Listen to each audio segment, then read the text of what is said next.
Kemudian kalau menarik, ya. Bab fi'il ma'lum dan majhul. Pertama, di pelajaran nahwu dasar, di MK nahwu dasar kita belajar Pak Fikih tentang jumlah ismiyah. Jangan jumlah ismiyah.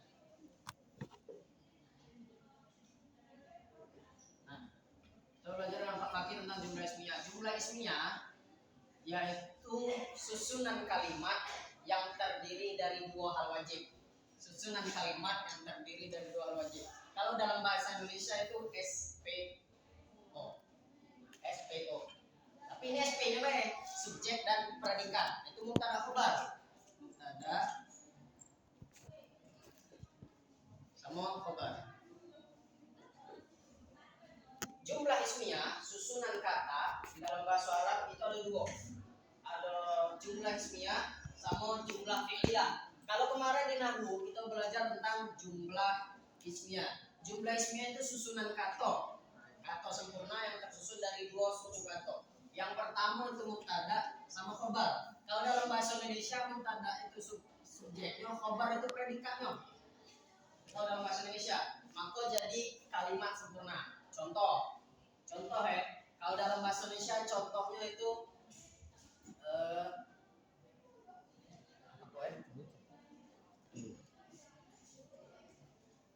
Habib makan di masjid. Itu SPO. Nah, SPO tuh. Habib makan roti di masjid. Habib makan roti di masjid. SPO. Nah, itu kalau dalam bahasa Indonesia. Kalau dalam bahasa Arab kita meloi mubtada sama khabar. Contohnya al-kitab jadi buku itu baru. Buku itu baru. Dari dua suku kata. Yang mubtada itu al-kitab. Mubtada. Jadi itu jadi khabar.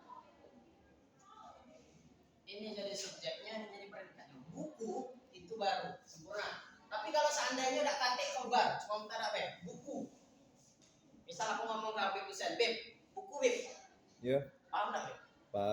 Paham. Buku Beb. Iya. Lanjut. Buku Beb, paham enggak? Iya, lanjut. Atau misal ngomong ke Zaki, Ki, buku Ki. Paham enggak? Nah, tidak paham kan? Karena dia belum lengkap. Jadi biar bisa lengkap, jadi jumlah atau susunan kata yang lengkap harus punya dua, harus ada mubtada sama khabarnya. Jadi, Ki, buku itu baru Ki, paham Ki? Tapi kalau seandainya kamu buku Ki, paham Ki? Tidak. Nah, jadi harus lengkap, harus ada mubtada sama khabarnya. Nah, dan tidak mungkin ada khabar kalau tidak kasih mubtadanya. Kalau tidak ada mubtadanya. Contoh lain, kalau dalam bahasa Indonesia tadi kan buku itu baru. Kalau dalam bahasa Arabnya al-kitab jadi. Jadi sekarang masuk ke hukum. Mubtada itu wajib rafa. Apa itu rafa? Rafa ada yang baris akhirnya doma. Oke, cara mudahnya apa itu rafa? Rafa itu yang baris akhirnya doma. Sekarang depan lain cerita. Apa itu rafa? Yang baris akhirnya doma. Itu hukum mubtada yang pertama. Yang kedua, mubtada wajib ma'rifah. Mubtada wajib ma'rifah. Cara paling mudah ma'rifah itu ada alif lam. Berarti baca enggak mubtada kalau udah kata alif lam? Enggak ma'rifah. Tidak, karena dia wajib ma'rifah. Jadi kalau kita nak buat suku kata, kita nak buat mubtada, misal kita tahu kosakatanya kita kan? Kita. Nah, kita jadi ke mubtada, harus kita tambah alif lam. Biar dia memenuhi syarat untuk jadi mubtada. Nah, ini dua syarat untuk jadi mubtada. Yang pertama mubtada itu wajib rafa, yang kedua wajib ma'rifah. Apa itu ma'rifah? Alif lam. Masih pakai sekarang. Bagi ma'rifah pasalnya 7. Sifat baik, alif lam. Nah, sebagai pelengkap mubtada tadi ada khabar. Jadi, tapi pelengkap enggak kalau tanpa si dia nih? Tidak kan? Lengkap. Asal ada duit. Iya. Nah, jadi khabar ini pelengkap mubtada. Apa itu khabar? Ma yusnadu ilal mubtada. disandar kepada mubtada dan menjelaskan makna mubtada. Tadi baru kan? Jelas nggak makna buku atau kitab ini kalau nggak dijelaskan itu baru atau lama atau apa jelas nggak kira-kira? Tidak. Jadi itu guna khabar. Khabar itu gunanya sebagai pelengkap mubtada. Syarat khabar itu juga ada dua. Yang pertama wajib rafa, sama baik. Baris akhirnya juga wajib doma. Dan yang kedua umumnya nakirah. Umumnya nakirah. Apa itu nakirah? Nakirah itu berbanding terbalik dengan ma'rifah. Kalau ma'rifah pakai alif lam, kalau nakirah tidak ada. Nah, dalam hukum bahasa Arab, kalau tidak ada alif lam, dia alif lam sama tanwin pemusuhan. Alif lam sama tanwin pemusuhan. Jadi kalau dalam satu kata sudah ada alif lam, tidak boleh ada tanwin. Kalau dalam satu suku kata tidak ada alif lam, baru boleh ada tanwin. Oke? Ini harus ada antara dua itu dalam satu kata. Kalau udah kata alif lam, tanwin. Kalau udah kata tanwin, alif lam. Ini harus ada salah sifatnya dari suku kata.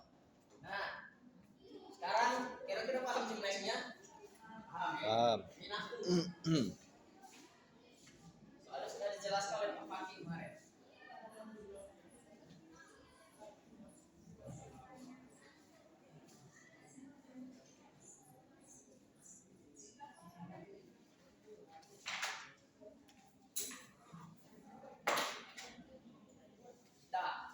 Untuk masuk ke bab fi'il ma'lum dan fi'il majhul perlu ngulas yang pertama kali bab jumlah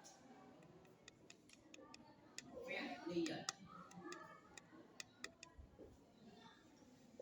Jumlah fi'liyah. Kalau tadi jumlah ismiyah itu yang terdiri dari mubtada dan khabar, apa bedanya? Kalau jumlah ismiyah itu isinya isim, diawali dengan isim. Mubtada'nya itu wajib isim. Kalau jumlah fi'liyah diawali oleh kalau tadi ada dua mubtada sama khabar, jumlah fi'liyah umumnya ada 3. Tapi yang wajib cuma 2. Yang sifat lagi sunnah. Contoh yang wajib.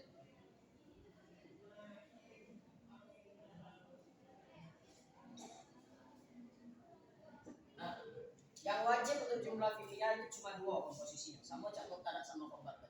Tapi umumnya ada 3. Yang pertama yaitu fi'ilnya itu. Yang kedua itu fa'il. Yang ketiga baru maf'ul. Sekarang kita bahas yang wajib-wajib. Jadi kalau seandainya dalam jumlah fi'liyah tidak ada maf'ul, tidak masalah karena yang wajib cuma 2. Nah, fi'il itu artinya kata kerja. Isim tadi kata benda. Fi'il itu kata kerja. Jadi pekerjaan. Contoh, duduk. Duduk kata kerja bukan? Tegak, kata kerja bukan? Bib, contoh kata kerja sikap bib. Dia fa'alah. Oke, contoh kata kerja sikap bib. Baca. Banyak. Karena hampir seluruh kegiatan itu kata kerja. Contoh, memegang, meletakkan, melempar, melihat, berdiri, menjelaskan, mengajar, banyak. Itu kata kerja. Jadi yang pertama perlu itu pekerjaan. Oke. Yang kedua yang perlu itu fa'il atau pelaku. Masuk akal nggak kalau ada yang berjalan tapi pelakunya tidak ada? Masuk akal nggak? Misal ada budak kecil ngomong, bu, ada yang berjalan bu, izin mama ada hati. Masuk akal nggak? Masuk akal, cuma gaib. Nah, yang lebih masuk akal lagi, pekerjaan itu pasti ada pelakunya. Bu, ada yang berjalan bu, memang lihat ibunya ada yang lewat. Nah, misal buka pintu, oke. Jadi pekerjaan wajib ada pelakunya. Pekerjaan atau fi'il wajib ada fa'ilnya, ada pelakunya. Contoh.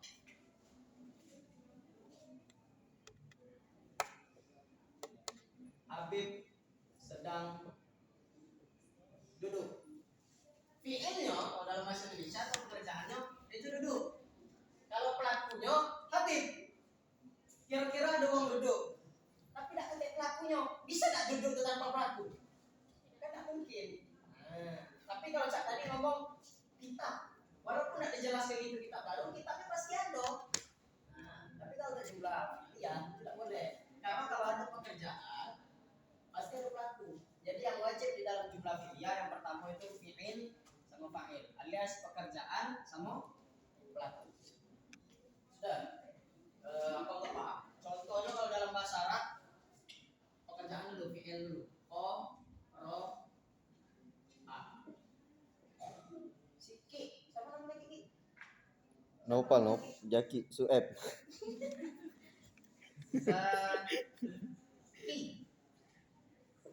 Wih, pintar itu. Nah, sekarang lanjut ke hukum. Fi'il itu hukumnya kaifa masya. Terserah fi'il itu hukumnya cak mana? Nak fi'il madi kayak, nak fi'il mudhari kayak, nak fi'il amar terserah dia. Tapi fa'il baru ada hukum. Hukum fa'il itu cuma sikok. Wajib rofa. Apa itu rofa? Yang tadi baris doma. Tidak kata tidak harus makrifat atau harus nakiro terserah. Nah ada alif lam, nah tidak terserah. Yang penting hukum syarat dia untuk jadi fa'il cuma sikok. Wajib rofa, wajib doma. Jadi kalau seandainya tidak kata sih, tidak kata doma. Dalam satu kata tidak kata doma. Misal membaca, kita tidak tahu siapa yang membaca, tapi depannya ada nama Zaki. Biar Zaki baca jadi fa'il, kita udah yang ngasih baris. Nah, berarti jelas Zaki yang jadi pelakunya. Zaki yang membaca. Oke. Senyum dulu. Say hi dulu. Nah, lanjut. Yang ketiga baru pembahasan yang sunah-sunah, yaitu maf'ul atau objek. Kalau tadi duduk, Habib sedang duduk, tidak perlu objek. Tapi kalau qara'a Zaki, Zaki sedang membaca, timbul pertanyaan, apa yang dibaca tadi? Contoh, tambahannya, baru masuk hukum langsung. Hukum atau syarat maf'ul itu wajib nasab. Apa itu nasab? Kalau rafa tadi baris akhirnya dhamma, kalau nasab baris akhirnya fathah. Kalau nasab baris akhirnya fathah. Jadi itu yang membedakan yang mana pelaku, yang mana objek dalam bahasa Arab. Bahasa Arab tidak penting. Nah, kita jelaskan cak mana yang penting harokatnya. Karena harokat yang menentukan letak dia dalam sebuah kalimat. Contoh cak tadi, kalau dia doma, berarti hukum dia rafa. Yang rafa dalam satu kalimat itu fa'il. Berarti jelas pelakunya itu Zaki. Tapi kalau seandainya Zakinya jadi nasab, Zakian, tidak mungkin Zaki yang jadi pelaku. Dia karena yang nasab itu cuma jadi maf'ul, jadi objek. Berarti yang dibaca itu Zaki, bukan Zaki yang membaca. Kira-kira baca dalam Quran membaca Zaki. Kalau dalam bahasa Indonesia boleh-boleh lah ya kan. Cuma kalau dalam bahasa Arab, Quranun Zakian, orang Arab pun bingung. Baru kali ini ada Quran baca wong. Jadi harus sesuai. Nah, sudah lengkap tiga-tiganya, baru disesuaikan. Qara'a Zaki Quran.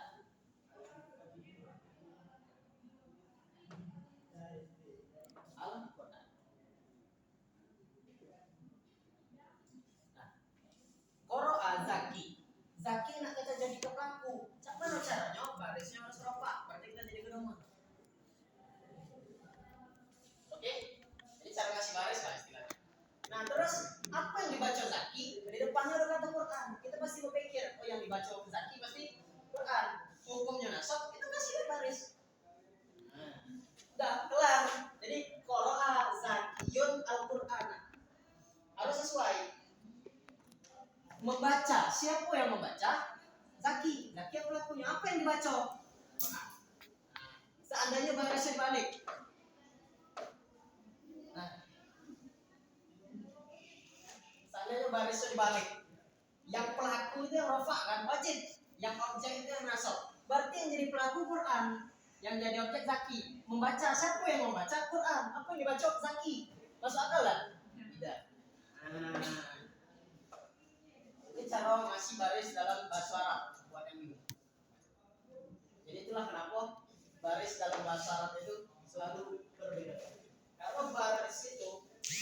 menentukan dia jadi apa dan apa maknanya. Udah paham ya? Jumlah dia paham ya? Oke, paham ya? Senyum.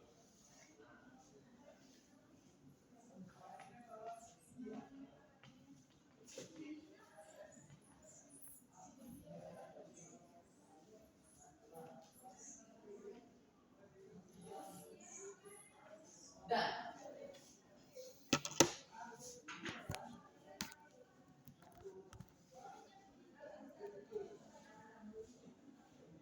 Dah. Sekarang kalau tadi sudah masuk bab jumlah isunya, masuk ke bab ini. Bismoto. Fa'il itu sama cak tadi artinya pelaku. Jadi masuk ke fa'il. Kalau sebelumnya itu lengkap, ada qara'a, zakiyun, al-Qur'an. Qara'a, zakiyun, Qur'an. Dari sini kita tahu kan siapa yang pelaku, siapa yang apa yang dibaca. Dari mana? Dari baris. Sekarang kita masuk ke bab fa'il. Fa'il itu pelaku, simpel bab simpel. Bab simpel ini simpel. Apa itu pelaku yang melakukan suatu pekerjaan? Dia cuma bab fa'il ini cuma singkat pembahasannya, hukumnya rafa. Sudah, kelar sobat. Tahu banyak-banyak, enggak perlu kuning. Nah. Intinya fa'il itu pelaku. Pelaku itu apa? Yang melakukan suatu pekerjaan. Hukumnya apa? Rafa. Sudah,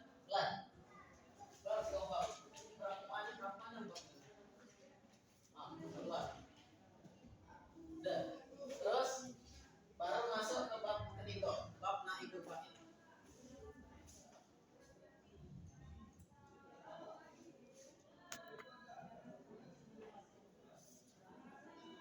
Masuk ke bab naibul fa'il.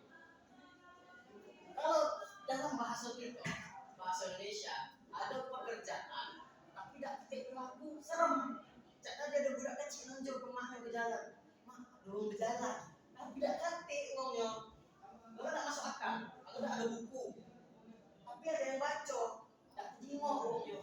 Tidak jelas kan mungkin buku dibaca kan? Tapi kalau dalam bahasa Arab itu masuk akal. Justru tidak baik kalau dalam bahasa Arab. Nah, barulah masuk ke bab naibul fa'il. Naibul fa'il atau pengganti pelaku. Di dalam bahasa Arab bisa contoh mudahnya kayak ini. Kita tuh tidak tahu siapa yang melakukan, tidak terima, tapi tidak tahu contoh. Ada Habib, Habib lagi baca buku. Jelas kan belum?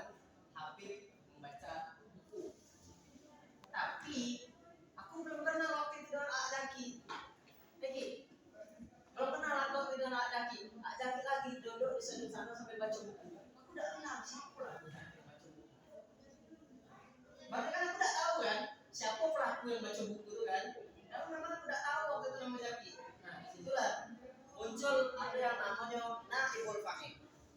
Kalau tadi sebelumnya ini tambahan rumus sudah ingat.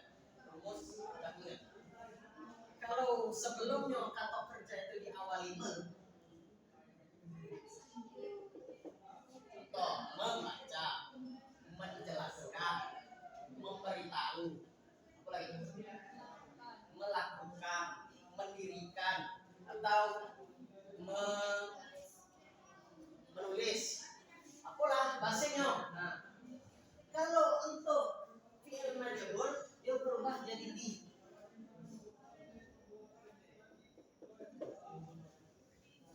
Ingat kan maksudnya? Bab yang awalnya membaca jadi dibaca, yang awalnya menjelaskan jadi dijelaskan. Itu untuk fi'il majhul. Ini rumus selanjutnya. Sekarang masuk ke pembahasan naibul fa'il. Naibul fa'il ini ialah objek yang berubah jadi pelaku. Objek yang berubah jadi pelaku.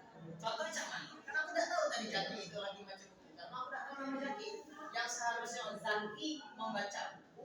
Berhubung aku tidak tahu nama Jaki, tidak mungkin kan membaca buku. Jadi buku itu sedang dibaca. Siapa yang baca? lagi baca. Buku itu sedang dibaca. Siapa yang baca? Tidak tahu. Yang penting buku itu sedang dibaca. Nah, itu naibul fa'il. Ulang sekarang.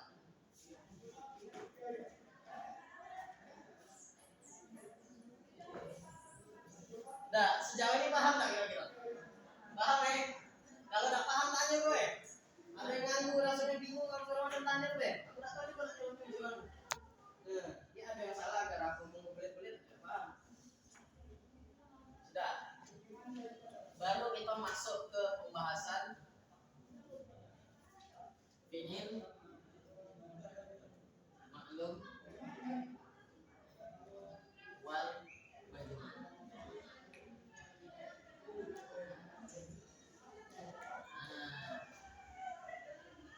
Kalau dari tadi itu sebenarnya kita belajar nahwu, bukan belajar sorong. Ini baru masuk pelajaran sorong.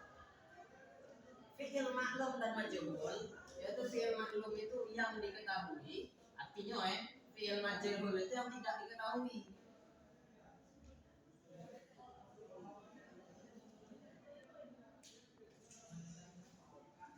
Yang tidak diketahui. Maklum itu artinya diketahui, majhul itu tidak diketahui.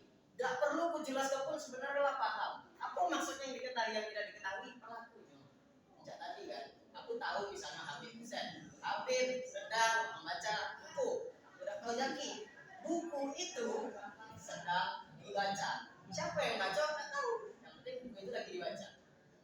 Itu beda. Sekarang baru masuk ke pelajaran sorok.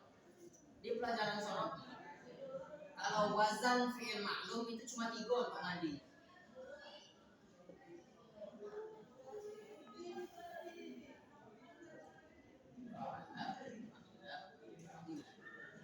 Jangan. Dan mandi-mandi yang lain. Yang lain ziyadah dengan 1 huruf, ziyadah 2 huruf, ziyadah 3 huruf, terserah. Yang penting yang 3 ini. Kalau untuk majhul cuma sikok wazannya. Cetakan. Timbangan, cetakan. Itu cuma sikok. Dia tidak dikasih timbangan, saya tidak, tapi dikasih rumus. Dumma awwaluhu wa kusira ma qabla akhir. Dumma awaluhu wa kusira ma qabla akhir. Didomahkan awalnya dan dikasrohkan sebelum akhir. Ya, khusus untuk fi'il majhul dia udah dikasih wazan saya itu, tapi di rumus didomahkan awalnya, kasroh sebelum akhir. Domah awal, kasroh sebelum akhir. Iya ki? Domah awal, kasroh sebelum akhir. Beb, ingat beb? Domah awal, kasroh sebelum akhir. Contoh. Domah di awal. Yang mana yang awal? Kasroh sebelum akhir. Yang akhir yang mana? Yang akhir. Nah, sebelum akhir kita kasrohkan. Nah, ini dibalik. Oke. Nah, ini dibaliknya. Domah awal, kasroh sebelum akhir. Contoh yang lain, misal qoro'a. Nah, kita jadikan majhul. Domah awal, kasroh sebelum akhir. Jadi quri'a. Atau yang lain, kataba menulis. Jadi paham ya? Lanjut. Terus kalau yang untuk mazid di harfin atau mazid di harfain atau mazid di salah satu huruf bisa mulai. Contoh ifta'ala. Ini bahasa lain kan? Ini madi juga. Tambahan 2 huruf. Ifta'ala. Sama mulai. Domah ke awal, kasroh sebelum akhir. Plus huruf tambahannya di domah. Sama baik atau yang lain? Infa'ala sama baik.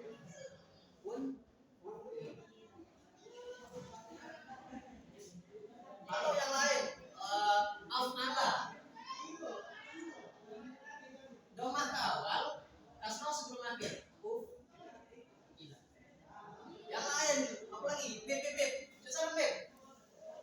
Apa dia?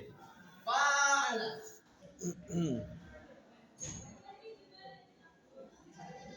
Doma awal kasrah sebelum akhir. Tidak jadi fa'ala dia. Jadi ila. Yang lain fa'ala. Jadi fa'ila. Dia tidak perlu banyak-banyak cak fi'il madi maklum sampai kamu hafal 32 rumus ya 32 wazan. Kalau untuk fi'il maklum cuma sih ya, fi'il majhul cuma sih kok. Doma awal kasrah.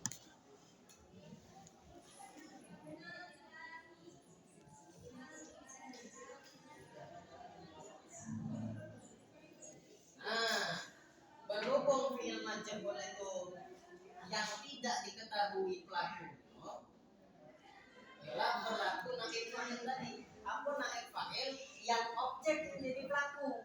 Berarti nun. Berhubung dia berubah jadi pelaku, tetap ikut rafa sama cak fa'il. Nun. Dibaca, bukan membaca ya. Kalau jadi majhul berubah jadi dibaca sebuah Al-Quran. Siapa yang baca? Jadi Quran itu dibaca. Siapa yang baca? Entah itu gong, entah itu bukan gong. Yang penting ada yang baca Quran atau yang lain.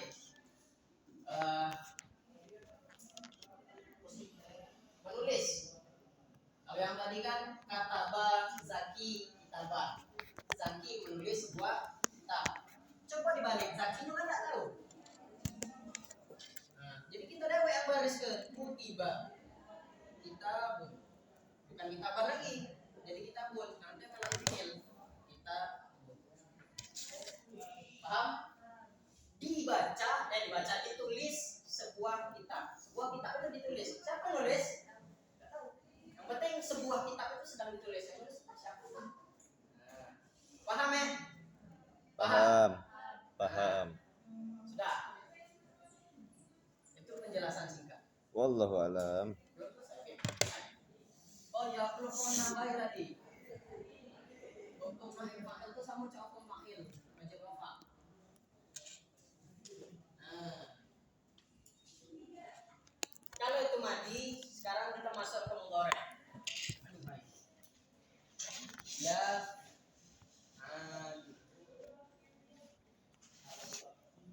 Enggak apa ya, ayo banyak itu nak tulis gagal.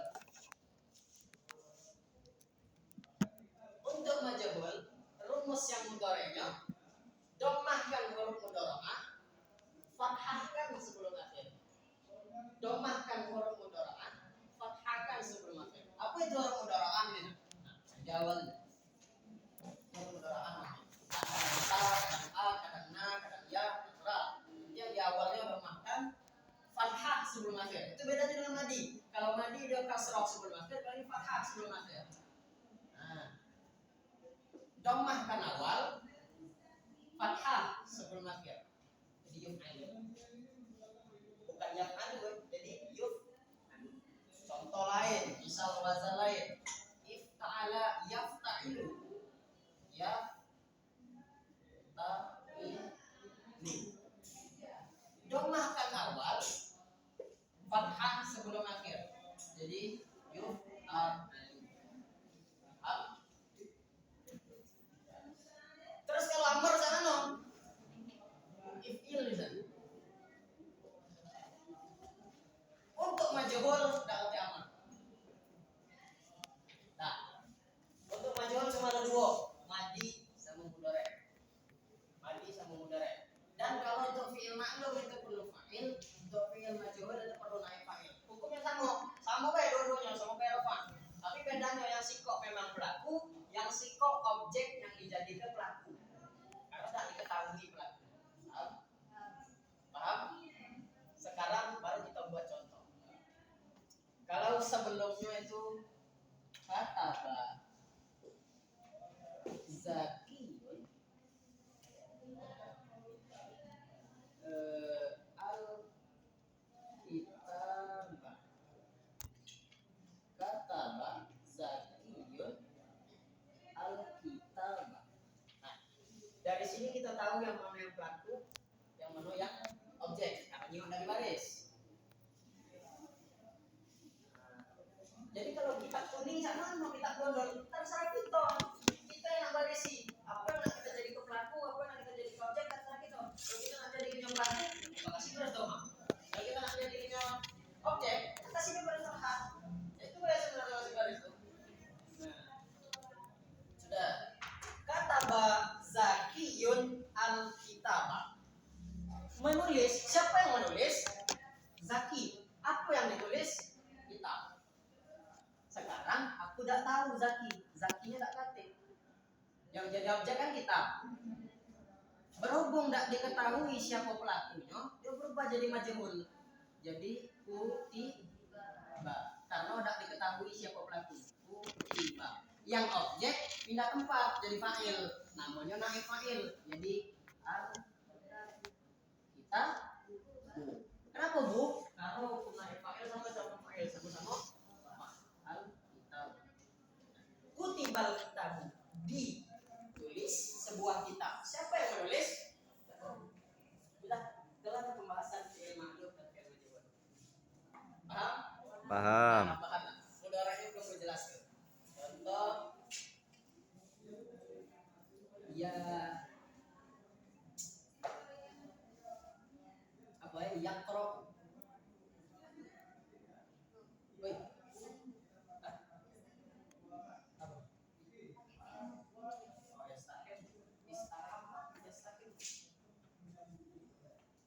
Yastahim itu baca mandi. Mandi itu kata objek. Dia majhul berlaku untuk fi'il yang pakai objek gue. Hah? Itu kayak gua aku kurang jelas. Fi'il majhul berlaku untuk fi'il yang ada objeknya gue. Contohnya cak duduk. Duduk. Ada objeknya enggak? Zaki duduk. Dia sudah Zaki duduk. Objeknya apa? Kursi. Tidak baca. Karena dia jadi keterangan kan. Zaki duduk di atas kursi. Nah, kecuali kalau Zaki menduduki kursi. Lain cerita.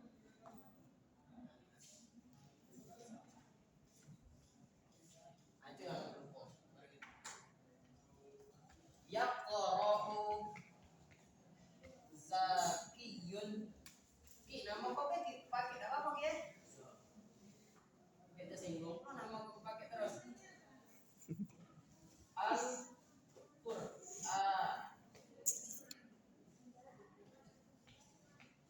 Nah, dari sini yang mana yang fi'il, yang mana yang fa'il, yang mana yang maf'ul. Fi'ilnya lah yang mana? Yang jadi fa'ilnya Zaki. Zaki. Yang jadi maf'ulnya Quran. Dari baris ini kita lah tahu. Coba seandainya tidak dikasih baris.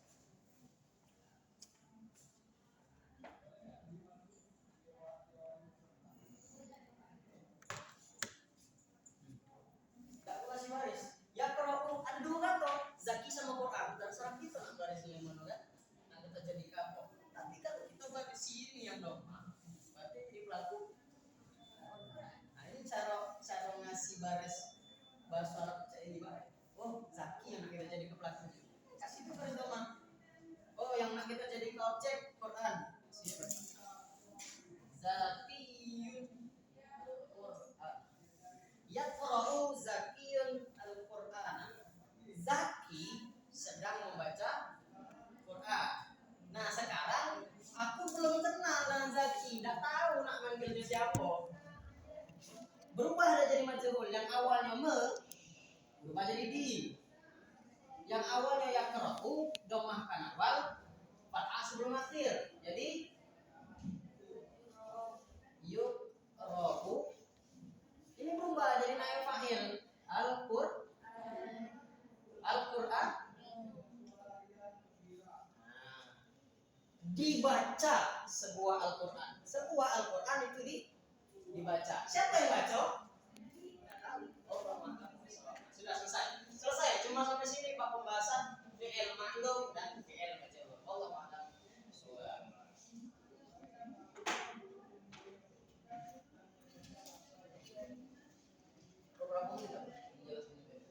Loh, sudah.